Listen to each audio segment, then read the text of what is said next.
I Nobody is the most anticipated movie, one of the most anticipated movies in 2026. Yes, ഇതൊരു crime thriller മൂവിയാണ്. അല്ലെങ്കിലും പൃഥ്വിരാജിന്റെ thriller സിനിമകൾക്ക് പ്രത്യേക ഒരു ഫാൻ ബേസ് തന്നെയുണ്ട്. നമ്മുടെ star Prithviraj Sukumaran, the most anticipated movie I Nobodyയുടെ anthem launch. Red FM presents I Nobody anthem launch ന്റെ പേരിൽ നിങ്ങൾ കാത്തിരുന്ന ഈ ഒരു മൊമെന്റ് പൃഥ്വിരാജ് സുകുമാരൻ. ഇവരുടെ സപ്പോർട്ട് ഇല്ലായിരുന്നെങ്കിൽ ഐ നോബഡി എന്ന് പറയുന്ന പടം നമുക്ക് ചെയ്യാൻ പറ്റില്ലായിരുന്നു. അതേപോലെ ഈ പടത്തിൻ്റെ ഡയറക്ടർ നിസാം ബഷീർ ഈ പടത്തിന് ഒരുപാട് ഹാർഡ് വർക്ക് ചെയ്തിട്ട് ഇത് നല്ല ഒരു എക്സ്പീരിയൻസ് ആയിരിക്കും എന്ന് വിചാരിക്കുന്നു. പിന്നെ ജേക്സ് ബിജോയുടെ music, everybody is looking for the anthem song today.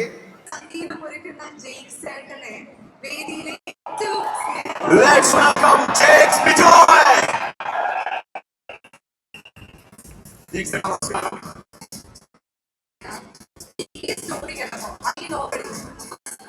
മനസ്സിലേക്ക് വന്ന ഒരു മ്യൂസിക്കൽ തോട്ട് എന്നാണ്, ഒരു മെലഡി ആണ്, ഒരു റിതമാണ്, ഓരോരുത്തരും ഒരു സിമ്പിൾ ഫീലിംഗ് ആണ്.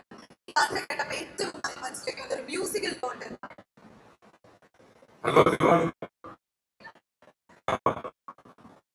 ഹലോടൊക്കെ തിരിച്ചു പറയൂ, ഒന്ന് cheer ചെയ്യൂ, ആ എനർജി ഒന്ന് കേൾക്കട്ടെ. നോബഡിയുടെ ഏറ്റവും വലിയ ഇൻട്രസ്റ്റിംഗ് ഫാക്ടർ ഇതിന്റെ ബ്രീഫാണ്. എനിക്ക് ഒരുപാട് ഇഷ്ടപ്പെട്ട ഒരു യങ് ഡയറക്ടേഴ്സ്, അപ്കമിങ് ഡയറക്ടേഴ്സിൽ റോഷാക്ക് എന്ന് പറഞ്ഞ സിനിമ എന്റെ one of the favourite movies. അപ്പൊ സമീർ നിസാമിന്റെ ഒരു കോമ്പിനേഷനിൽ അങ്ങനെ ഒരു കോൾ വന്നപ്പോൾ തന്നെ ഐ വാസ് എക്സൈറ്റഡ്. കാരണം ഞാൻ സ്ഥിരം ചെയ്യുന്ന ഒരു പാറ്റേൺ ഓഫ് മൂവീസ് അല്ല, but something that I would want to contribute. ഇതിന്റെ ബ്രീഫ് എന്ന് പറഞ്ഞാൽ തന്നെ ഒരു റീൽ മെറ്റീരിയൽ വേണ്ട, വൈറൽ കണ്ടന്റ് വേണ്ട. ജെക്സ് ഈ പടത്തിന് എന്താണോ വേണ്ടത് അത് മാത്രം ചെയ്താൽ മതി. അത് തന്നെ ഒരു ഡ്രീം ബ്രീഫാണ്. അപ്പൊ നിസാമിന്റെ റോഷാക്കിൽ അറിയാം ഇംഗ്ലീഷ് പാട്ട് ഒത്തിരി ഉണ്ട്. അപ്പൊ ഇതില് ഞങ്ങൾ ഹിന്ദി സോങ്സ് വെച്ചാണ്. കാരണം ഇതിന്റെ സബ്ജക്ട് ഒരു ഫാമിലി, സമീർ പറഞ്ഞ ഒരു ഫാമിലി ഡ്രാമയാണ്, ഒരു രാജീവിന്റെയും വൈഫിന്റെയും കഥ. അപ്പൊ അതിനെ ഒരു ഒരു വളരെ വലിയൊരു സ്പേസിലോട്ട് കൊണ്ടുപോകാൻ വേണ്ടി തന്നെ നമ്മൾ ഹിന്ദിയാണ് ചൂസ് ചെയ്തത്. അപ്പം അതാണ് ഇതിന്റെ ടൈറ്റിൽ ട്രാക്ക്.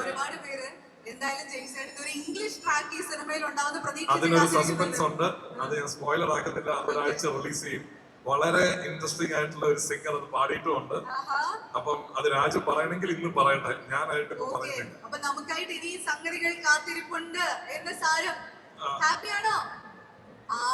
പിന്നെ നോബഡിയില് നമുക്കറിയാം നമ്മളെ ഈ വർഷത്തെ ബിഗ്ഗസ്റ്റ് ബ്ലോക്ക് ബസ്റ്റേഴ്സ് ആണ് ദുരന്തർ. ദുരന്തറിന്റെ ടൈറ്റിൽ സോങ് പാടിയ Sudheer is here. Sudheer, I'm so happy you came all the way from Delhi. Thank you so much. Sudheer ആണ് നമ്മുടെ ടൈറ്റിൽ സോങ് വിത്ത് ഒരു Punjabi artist Simran and beyond എന്ന് പറഞ്ഞ തമിഴ്.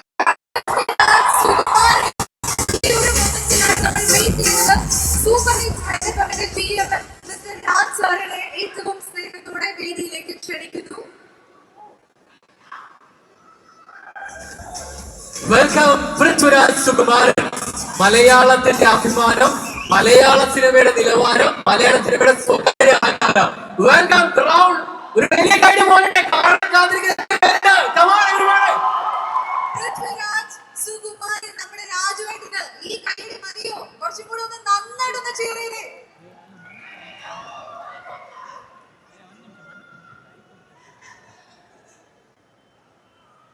നമസ്കാരം കൊച്ചി.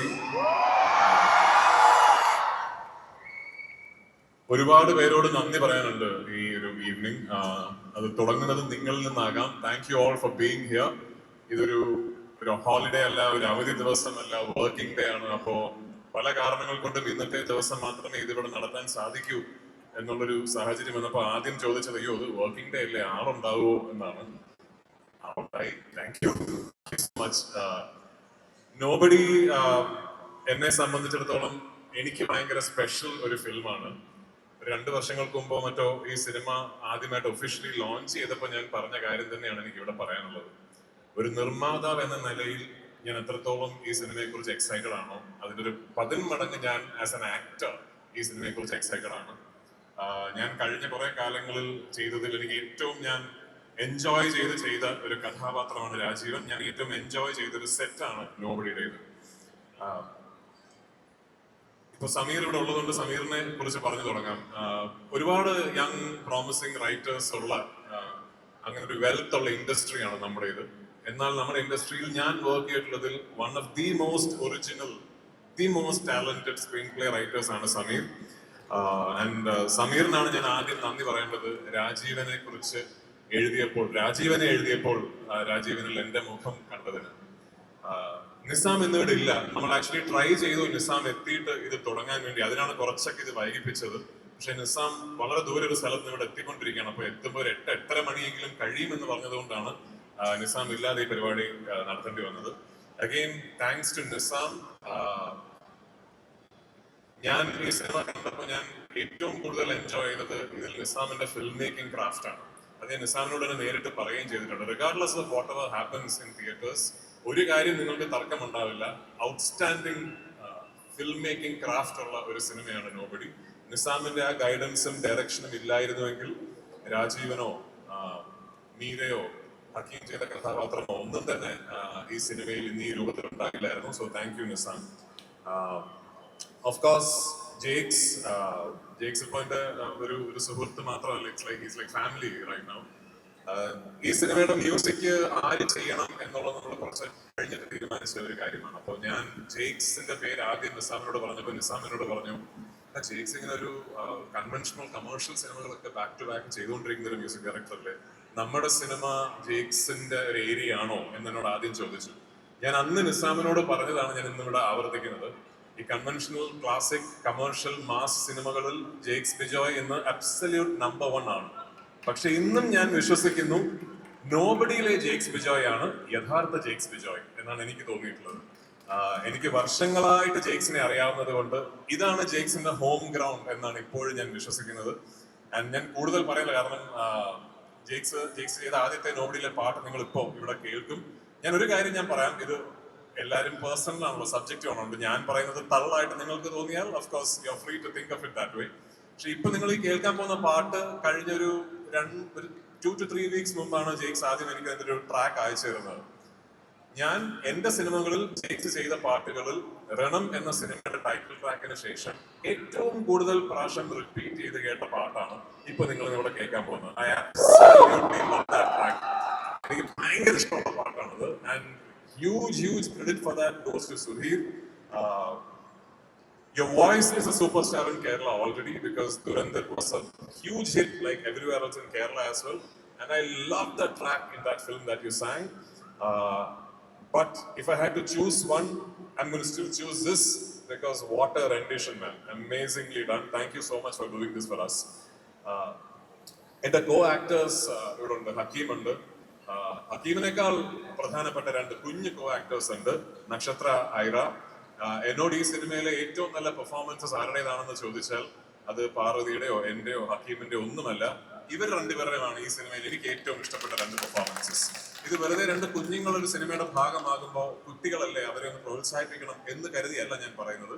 കാരണം ഇവർ 2 പേരും ചെയ്ത കഥാപാത്രങ്ങൾ ഈ സിനിമയുടെ പ്രധാനപ്പെട്ട പ്ലോട്ട് പോയിന്റ്സ് ഷോൾഡർ ചെയ്യുന്ന കഥാപാത്രങ്ങളാണ്.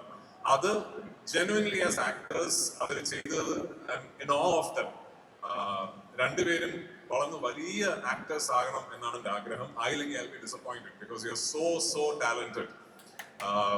Last but of course not the least, my partner, എൻ്റെ നിങ്ങൾ പിന്നെ വിളിക്കായിരിക്കും ഒരു വലിയ കുഞ്ഞു താരങ്ങൾക്ക്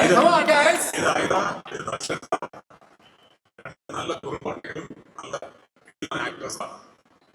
Yeah, so the last but not the least, my partners, my friends. It's strange കാരണം മുകേഷ് സാറിന്റെ സാരഥിയുടെ പേരുകൾ പറയുമ്പോൾ I'm actually talking about a partner company, E4 Experiments. ഞാൻ 3ാമത്തെ തവണ സംസാരിക്കുന്നതാണ്. ഞാൻ ഇതിനെ പ്രൊഡക്ഷൻസിന്റെ ആൾക്കാരാണ് സംസാരിക്കുന്നത്. I've completely lost track that okay, we have 2 different companies associating എന്നുള്ളത്. ഞങ്ങൾ ചെയ്ത 3ാമത്തെയോ 4ാമത്തെയോ സിനിമയാണ്. They are the absolute best partners I could have asked for. ഞാനൊരു കഥ ഇഷ്ടപ്പെട്ടിട്ട് മുകേഷ് സാറിനെ വിളിച്ചാൽ the first thing he says is, sir, you like it, we are doing it എന്നുള്ളതാണ്. അത് പറച്ചിൽ മാത്രമല്ല, ട്രൂ ബ്ലൂ ഫിലിം ലവേഴ്സ് ആണ് ഈ പ്രൊഡ്യൂസേഴ്സ്. കാരണം ഒരു സിനിമയുടെ സ്ക്രിപ്റ്റ് വായിച്ച് അത് മനസ്സിലാക്കി അതിനെന്ത് വേണോ ആ പൈസ ചെലവാക്കി അത് ആ സ്കെയിലിൽ ആ സിനിമ ചെയ്യണമെന്ന് വിശ്വസിക്കുന്ന പാർട്ട്നേഴ്സ് ആണ് E four experience. Thank you for the trust sir, association. ഇനിയും ഉണ്ടാകും ഈ ഫോർ എക്സ്പീരിയൻസും തമ്മിൽ സിനിമകൾ. ഉടനെ തന്നെ നിങ്ങൾ അതിനെക്കുറിച്ച് കേൾക്കുകയും ചെയ്യും. ഈ വരുന്ന 9-ാം തീയതി ഈ സിനിമ ലോകമെമ്പാടുമുള്ള തിയേറ്ററുകളിൽ എത്തും. സമീർ പറഞ്ഞ പോലെ വലിയ പ്രത്യേകതകളൊന്നും ഞങ്ങൾ ആരും അവകാശപ്പെടുന്നില്ല. പക്ഷെ ഐ ട്രൂലി ബിലീവ് ഇതൊരു എൻഗേജിങ് എന്റർടൈനിങ് സിനിമയാകും എന്നുള്ളത്. വളരെ പണ്ട് ഞാൻ പറഞ്ഞൊരു കാര്യമാണ് എനിക്ക് സിനിമയെ കുറിച്ച് പറയാനുള്ളത്. വളരെ സുപരിചിതമായ കഥാ സാഹചര്യങ്ങൾ ഒട്ടും സുപരിചിതമല്ലാത്ത രീതിയിൽ പറയുന്ന ഒരു സിനിമയാണ് ഐ നോബഡി. ഈ സിനിമയെ കുറിച്ച് എനിക്ക് ഇതിനപ്പുറം പറയാൻ മറ്റൊന്നുമില്ല. Thank you to all my co actors, co technicians, everyone who was part of this project. Once again ഇന്നിവിടെ എത്തിയതിന് നിങ്ങളോട് എല്ലാവരോടും ഒരു വലിയ നന്ദി, ഒരുപാട് സന്തോഷം. See all in the theatres on the 9th of July. Thank you. Thank you രാജുവേട്ടാ. ഒരു ചോദ്യം ചോദിക്കാനുണ്ട്. രാജുവേട്ട, ഞാൻ ഇവിടെ നിന്നപ്പോ കുറെ ആൾക്കാർ പറയുന്നത് കേട്ടു, രാജുവേട്ടൻ എന്തൊരു സുന്ദരനാ, രാജുവേട്ടൻ എന്തൊരു സുന്ദരനാണ്. അപ്പൊ നമ്മുടെ ചെറുപ്പത്തിലാണെങ്കിൽ സ്വപ്നക്കൂട്, പോക്കിരി രാജ, അങ്ങനെ എല്ലാ സിനിമയിലും അന്നിരിക്കുന്ന പോലെ തന്നെയാണ് രാജുവേട്ടൻ ഇന്ന് നിൽക്കുന്നത്. എന്താണ് രാജുവേട്ടന്റെ ബ്യൂട്ടി സീക്രട്ട്? അന്നിരിക്കുന്ന പോലെ അല്ല, ഇപ്പൊ പ്രായമായി, 43 വയസ്സായി. ഞാൻ യൂഷ്വലി ആ പെർട്ടിക്കുലർ ടൈമിൽ ചെയ്യുന്ന സിനിമയുടെ കഥാപാത്രം എന്താണോ അതിന്റെ ലുക്കിലാണ് ഉണ്ടാകാറുള്ളത്. ഇതിപ്പോ ആമിറലി ഇങ്ങനെ ആയതുകൊണ്ട്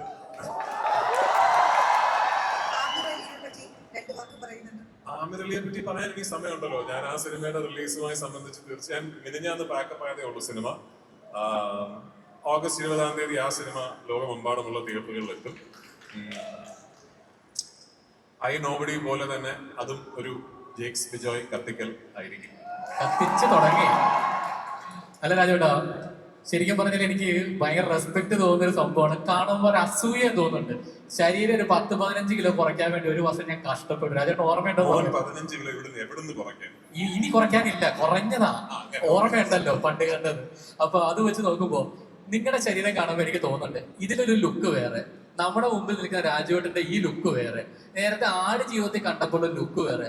ഈ ബലൂണെ ഞാൻ ഇതിനു മുമ്പ് കണ്ടിട്ടുള്ളൂ ഇങ്ങനെ വീർക്കുകയും ചുരുങ്ങുകയും ചെയ്യുന്നത്. ഇത് എങ്ങനെ സാധിക്കുന്നു?